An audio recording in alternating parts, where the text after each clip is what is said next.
Màámi níjọ́ Monday a máa gbàgbé tún Nàìjíríà Aṣíwájú Bola Ahmed Tinubu iṣẹ́ ò lè ní fún ọmọ olódòdẹ. Jerusalem Jordan pẹ̀lú aṣàdúrà mò ń ṣàdúrà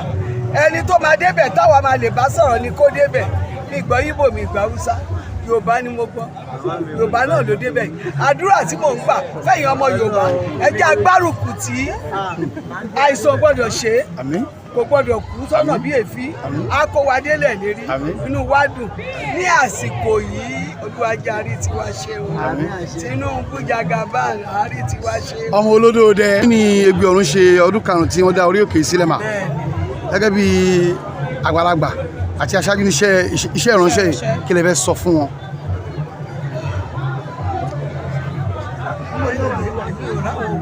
ṣiṣẹ́ báyìí lọ́dún márùn-ún tó gòkè báyìí gẹ́gẹ́ bí oníwàásù ṣe sọ olófin òótọ́ ló ṣe ó dẹ̀ ro òótọ́ òótọ́ náà ló yọ gbogbo ẹnikẹ́ni tó bá ti ń wọ ṣọ́ tí ò fi nǹkan míì kú táṣọ ẹ̀ funfun táṣọ ò dẹ̀ pọ́n ẹ̀mọ̀ pé lọ́lọ́run ló ayé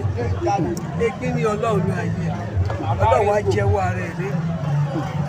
ọdún márùn-ún lódùdó ẹni pé tó bá máa pọ́dún mẹ́wàá á ga jù mo gbà ládùúrà kò ní ṣiṣẹ́ kò ní ṣàdúrà gbà kò ní ṣọmọ ọjọ́ gbà kò ní ṣìwàwù ayé ò ní rí mú ìrẹsì ò ní báráyé nígbà yóò mú fún ọ níbẹ̀ lọ́wọ́ ẹ̀ wọn ní sọ di wòlíì ìdàkudà lágbára Ọlọ́run. Mama at over 80 kí làṣírí Ọlọ́run ni àtẹ̀yìn ọmọ mi tẹ̀ tọ́jú yes màámi ẹgbà mò ń jẹ mò ń mu ẹ̀jẹ̀ ń ṣàárẹ̀ òun ni. fáwọn tó wá ń bọ̀ lẹ́yìn kí lè fẹ́ sọ fún wọn. àwọn tó ń bọ̀ lẹ́yìn wọ́n fòótọ́ ló ṣe gbogbo tó bá ń ṣe tí wọ́n bá ń ṣe báyìí kò lè rí nǹkan kan gbà ó